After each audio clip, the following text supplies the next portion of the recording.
Halo semuanya, selamat datang di channel yang tidak layak untuk dihina ini. Sebelum kita mulai, atur posisi santainya, seruput kopinya, dan mari kita berkhayal. Wajah semua orang di keluarga Lan mulai berubah aneh. Pemuda yang entah dari mana datangnya ini, berani-beraninya dia mengatakan hal seperti itu. Bahkan berani mengatakan dapat mengubah kerajaan ini menjadi kekaisaran. Itu, apalagi yang dia katakan? Tanya tetua agung keluarga Lan. Dia dapat menyembuhkan seluruh leluhur di Lin keluarga, tapi syaratnya harus tunduk kepadanya, ucap Lan Jingyi dengan wajah lemah. Semua orang diam lagi, dan mereka tidak dapat berbicara. Dapat menyembuhkan leluhur mereka, apakah pemuda itu bercanda? Bahkan sudah banyak alkemis master di tingkat dewa yang diundang mereka, tapi tidak ada satupun yang berhasil menyembuhkan leluhur mereka. Tapi pemuda itu dengan beraninya mengatakan, kalau dia bisa untuk menyembuhkan leluhur mereka. Jika itu benar, maka tentu saja mereka senang. Tapi premisnya adalah, apa yang akan dilakukan pemuda itu juga terhadap alam kehancuran. Ayah, paman, dan juga kakek, cobalah untuk difikirkan lagi. Sebenarnya sejak aku bertemu dengan pemuda itu, aku merasa kalau dia bukan hanya pemuda biasa. Bahkan saat dia membunuh pangeran ketiga, tetua Zhu juga melihat hal itu bukan, ucap Lan Jingyi dengan serius. Iya, saat anak itu membunuh pangeran ketiga, aku melihat ada aura penguasa di tubuhnya. Bahkan saat aura itu keluar, aku merasa ingin berlutut untuk menyembah dia, tambah tetua Zhu saat mengingat kejadian di gerbang kota itu. Lan dan serta semua tetua lain saling memandang, dan mereka tentu saja tidak bisa membuat keputusan sendiri. Jadi satu-satunya cara saat ini adalah, meminta petunjuk dari leluhur mereka. Katakan kepadanya, aku ingin menemui dia besok. Tiba-tiba saja, suara tua terdengar di aula tersebut. Semua orang berdiri dengan hormat setelah mendengar suara tua yang agak lemah itu. Lan dan akhirnya mengangguk dan akan membawa Lin Tian untuk mencoba menemui leluhur mereka. Melihat hal itu, Lan Jingyi sedikit menghela nafas, dan ada senyum di wajahnya. Baik ketua Lan dan istrinya Gulia yang melihat anak perempuannya itu, mereka hanya bisa menggelengkan kepala saja. Saat semua orang bubar, Lan Jingyi berniat untuk pergi menemui Lin Tian, dan mengatakan tentang berita ini dengan wajah penuh senyum. Lihatlah putri kecil kita, sepertinya dia sudah dewasa, ucap Lan Dan. Bodoh, tentu saja dia sudah dewasa. Tapi yang aku dengar dari cerita bocah laki-laki itu, dia sudah memiliki 2 istri, ucap Gulia dengan lemah. Dia tahu kalau Lin Tian menolak anaknya Lan Jingyi, karena Lin Tian telah memiliki istri. Bahkan saat itu anaknya terlihat agak murung dan sedih, setelah dia berbicara dengan Lin Tian. Aku tidak masalah dengan itu, tapi aku hanya ingin anakku bahagia. Apakah itu tidak boleh? Ucap Lan Dan dengan lemah. Dia tentu saja tahu kalau di dunia mereka hidup, itu wajar jika laki-laki mempunyai banyak istri, asalkan saja mereka dapat berbagi waktu dengan istri-istrinya itu. Jika sudah seperti itu, maka tidaklah masalah. Bahkan Dewa Kehancuran pun mempunyai lebih dari 100 istri, bahkan dulu Kaisar Langit juga memiliki banyak selir, dan 5 istri yang juga cantik dan kuat di tahap alam penguasa. Aku juga akan berbicara dengan kakak dan juga ayahku. Jika memang anak itu bisa menyembuhkan leluhur kita, maka dengan itu kita bisa menyerang Dewa Kehancuran, ucap Gulia dengan serius. Benar, tapi aku merasa, Dewa Kehancuran ini tidak sederhana dari kelihatannya. Karena itu, kita masih harus menahan diri sampai leluhur sembuh total, ucap Lan Dan dengan wajah serius. Dia menduga kalau Dewa Kehancuran sekarang memiliki semacam rahasia, tentu saja hal itu juga telah difikirkan oleh Lin Tian. Alasan dia tidak membunuh langsung Dewa Kehancuran, karena dia berpikir semua itu tidaklah sesederhana yang ada di hadapannya saja. Karena di balik dewa kehancuran, itu pasti ada orang kuat lainnya. Karena kalau tidak, kenapa dia bisa bebas dan berani bertindak seperti itu di alam kehancuran? Sampai Lin Tian mendapatkan jawaban atas semua itu, tentu saja dia harus berhati-hati. Meski di alam kehancuran tidak ada dewa surgawi tingkat menengah, tapi tetap dengan kekuatan dia sekarang ini, Lin Tian masih harus berhati-hati. Meong, meong, cerit. Lin Tian yang baru saja meminum tehnya langsung menyemprotkan lagi keluar, ketika melihat tingkah dua kucing yang akur itu. Tentu saja dia merasa heran dengan naga kecil yang benar-benar menganggap dirinya kucing, dan juga melihat bagaimana keakraban mereka. Lin Tian tidak tahu apa yang telah terjadi dengan mereka berdua hari ini. "Kalian sudah kembali. Jadi bagaimana?" tanya Lin Tian. "Hehehe, tentu saja dengan kami berdua, semua urusan sudah beres," ucap bayi kecil dengan bangga. "Meong, betul yang dikatakan kakak ketiga, semua sudah beres kak," tambah naga kecil kepada Lin Tian yang juga memasang wajah bangga. "Hah, apakah aku sedang bermimpi?" Dua orang ini tiba-tiba menjadi akrab. Dan naga kecil memanggil bayi kecil dengan sebutan kakak, itulah yang ada dalam pikiran Lin Tian tentang keduanya sekarang. "Jadi apa yang kalian dapatkan?" tanya Lin Tian dengan senyum kecut. Bayi kecil dan naga kecil saling memandang, lalu mereka mengeluarkan beberapa lembar kertas. Saat Lin Tian membaca satu persatu isi dari kertas tersebut, tiba-tiba ada senyum yang tidak dapat dijelaskan oleh Lin Tian. Ini sangat menarik," ucap Lin Tian setelah melihat semuanya. Dia melihat keluar pintu, yang dimana ada seorang wanita di luar pintu tersebut. Di balik pintu, Lan Jingyi tampak ragu untuk masuk. Namun setelah beberapa saat, dia memutuskan besok pagi saja menemui Lin Tian untuk membawanya kepada leluhur bersama ayahnya. "Wanita ini," ucap Lin Tian yang tak berdaya. "Nah, sekarang apa tugas kami kak?" tanya naga kecil dengan penuh semangat. Begini saja. Kalian tetap pergi untuk menyelidiki semua hal yang ada di ibu kota," ucap Lin Tian kepada kedua si kecil itu.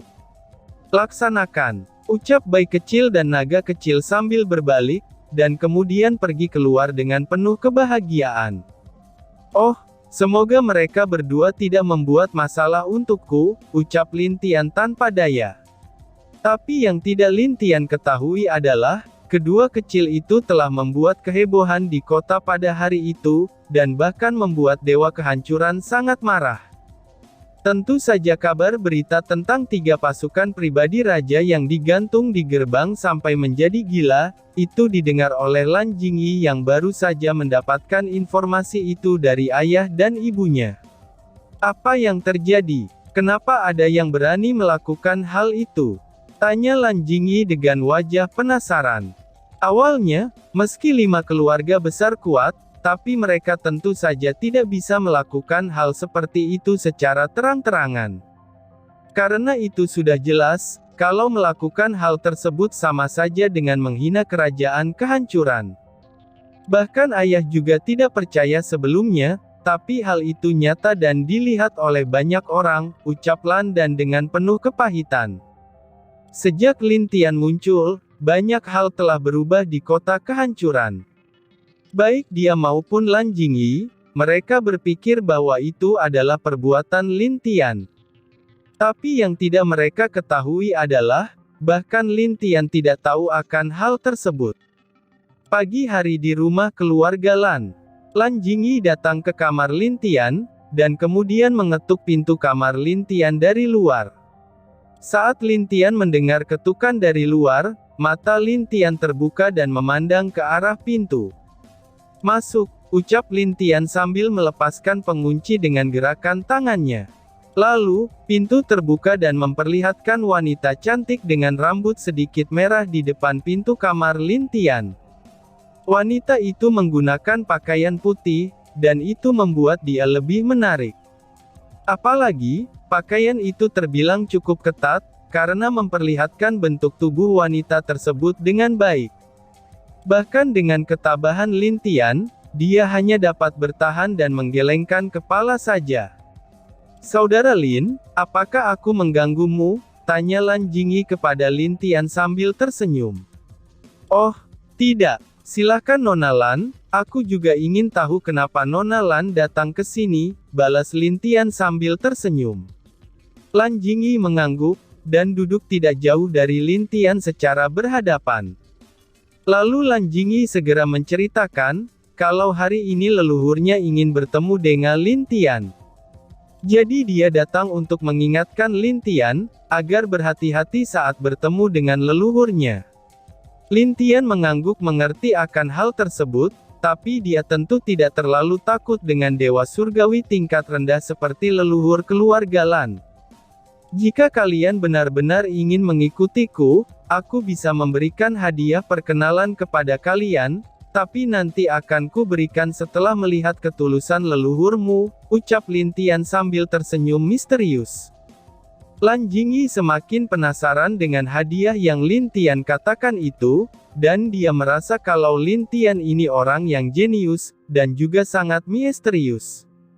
Apalagi saat dirinya mengatakan kalau Lin Tian akan menemui leluhur keluarga Lan, tak ada rasa takut maupun kecemasan di wajahnya. Bahkan Lin Tian terlihat tenang, sepertinya dia sudah mengetahui semua hal itu akan terjadi. "Oh iya, aku lupa. Kemarin 3 orang penjaga istana kehancuran digantung di gerbang kota dengan menyedihkan, dan sekarang semua pasukan masih mencari pelaku dari hal tersebut.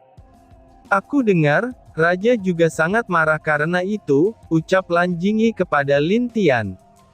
Tapi wajah Lin Tian terlihat tidak baik, bahkan tanpa dicari pun pelakunya, Lin Tian sudah tahu siapa pelaku dari hal itu. "Sialan dua berandalan ini. Aku padahal meminta mereka untuk hati-hati, dan tidak meninggalkan jejak. Tapi sekarang kedua bocil itu malah membuat masalah untukku," ucap Lin Tian dalam hatinya dengan kesal, saat dia memikirkan kedua berandalan itu. Lan Jingyi yang melihat wajah tak wajar Lin Tian sambil melamun, hingga Lan Jingyi memanggil namanya beberapa kali, sebelum Lin Tian sadar dari marahnya terhadap dua makhluk kecil itu.